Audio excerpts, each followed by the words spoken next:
जय श्री कृष्ण। प्रिय मित्र बंधु, तो आइए आज हम श्रीमद् भगवत गीता के प्रथम अध्याय के 12वें श्लोक पर मंथन करते हैं। इससे पूर्व आपको जानकारी है कि द्रोणाचार्य जी के द्वारा कुछ भी ना बोलने के कारण दुर्योधन को क्या हो गया, जो उसका उत्साह है अर्थात मानसिक शांति भंग हो गई। ऐसा देखकर भीष्म पितामह के मन में स्नेह और सौहार्द की बात इस श्लोक में संजय जी कहते हैं। तस्य संजनयन् हर्षं कुरु वृद्धः पितामह सिंहनादं विनद्योचेः शंखं दद्मौ प्रतापवान्। तस्य हर्षं संजनयन् कुरु वृद्धः प्रतापवान् पितामह सिंहनादं विनद्य उच्चैः शंखं दद्मौ। तस्य उस किसके, दुर्योधन के, हर्षम हृदय में हर्ष, संजनयन उत्पन्न करते हुए, कुरु वृद्ध कौरवों में वृद्ध, प्रतापवान प्रभावशाली, पितामह भीष्म ने सिंहनादम सिंह के समान, विनद्य गरज कर, उच्चैः जोर से, शंखम शंख, दद्मौ बजाया। उस दुर्योधन के हृदय में हर्ष उत्पन्न करते हुए कौरवों में वृद्ध प्रभावशाली पितामह भीष्म ने सिंह के समान गरज कर जोर से शंख बजाया। इसको थोड़ा समझते हैं। तस्य संजनयन् हर्षम,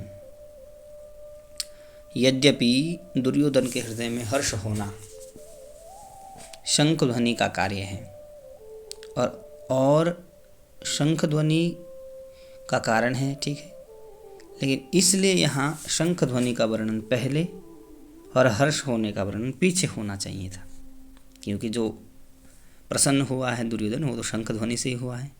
तो यहाँ शंख ध्वनि का कार्य पहले होना चाहिए था, हर्षण का कारण बाद में होना चाहिए था।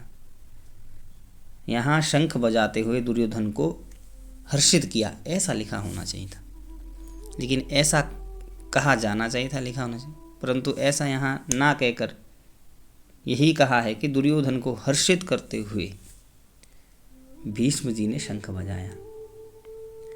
अब कारण कि ऐसा कहकर संजय यह भाव प्रकट कर रहे हैं कि पितामह भीष्म की शंख वादन क्रिया मात्र से ही दुर्योधन के हृदय में हर्ष उत्पन्न हो ही जाएगा, इसमें कोई संशय नहीं। भीष्म पिताजी के इस प्रभाव को द्योतन करने के लिए ही संजय आगे प्रतापवान विशेषण देते हैं। अब कुरुवृद्ध, भाई कुरुवृद्ध था, कुरु कौरवों में जो वृद्ध, यद्यपि कुरुवंशों में आयु की दृष्टि से अगर देखा जाए तो भीष्म से भी अधिक वृद्ध बाल्हिक थे। बाल्हिक जो कि भीष्म पितामह के पिता शांतनु के छोटे भाई थे। तथापि कुरुवंशों में जितने बूढ़े बड़े थे उन सब में भीष्म जी धर्म और ईश्वरीय सत्ता था, ईश्वर की विशेषता से जानने वाले थे। अतः ज्ञान वृद्ध होने के कारण संजय भीष्म जी के लिए कुरुवृद्ध विशेषण देते हैं, क्योंकि वो आयु के साथ ज्ञानोवृद्ध भी है, इसीलिए कुरुवृद्ध। अब प्रतापवान, ये प्रतापवान क्या है? प्रतापवान के भीष्म जी के त्याग का बड़ा प्रभाव था, ये सभी जानते हैं। वह कनक कामनी के त्यागी थे, अर्थात उन्होंने ना तो राज्य भोग ही स्वीकार किया था और ना ही विवाह किया था। और भीष्म जी अस्त्र शस्त्रों को चलाने में बड़े निपुण थे और शास्त्रों के भी बड़े जानकार थे, शास्त्र में बड़ी अच्छी उनकी पेठ थी। उनके इन दोनों गुणों का भी लोगों पर बड़ा प्रभाव था। एक समय है जब अकेले भीष्म अपने भाई विचित्र वीर्य के लिए काशीराज की कन्याओं को स्वयंवर से हर कर ला रहे थे, तब वहाँ स्वयंवर में इकट्ठे हुए सभी जितने भी क्षत्रिय थे एक साथ उन पर टूट पड़े, परंतु भीष्म पितामह ने अकेले ही उन सबको हरा दिया। जिनसे भीष्म अस्त्र शस्त्र की विद्या पढ़े थे वो भगवान परशुराम जी थे, उनके सामने भी भीष्म पितामह ने हार स्वीकार नहीं की। इस प्रकार शस्त्र के विषय में उनका क्षत्रियों पर बड़ा प्रभाव था।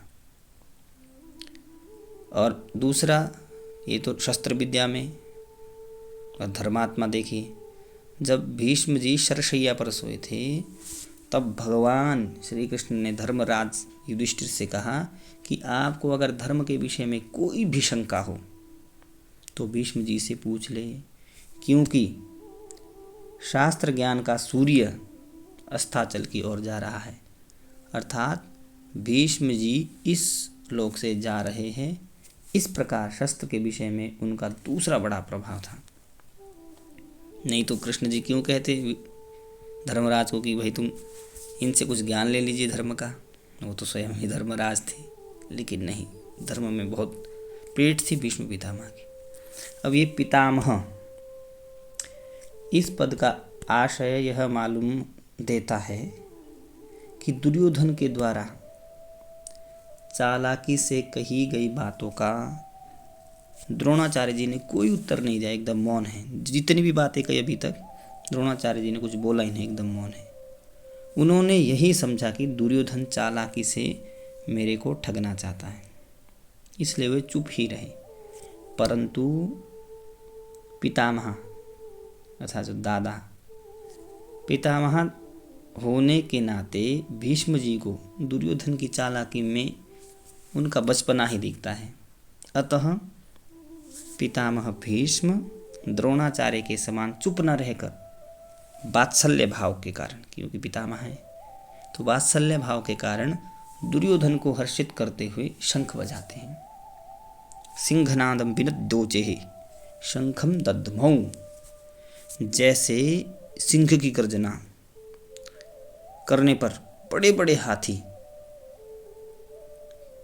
पशु भी भयभीत हो जाते हैं, ऐसी ही गर्जना करने मात्र से सभी भयभीत हो जाए और दुर्योधन प्रसन्न हो जाए, इसी भाव से भीष्म जी ने सिंह के समान गरज कर जोर जोर से शंख बजाया। अब इसमें परिशिष्ट भाव देखते हैं।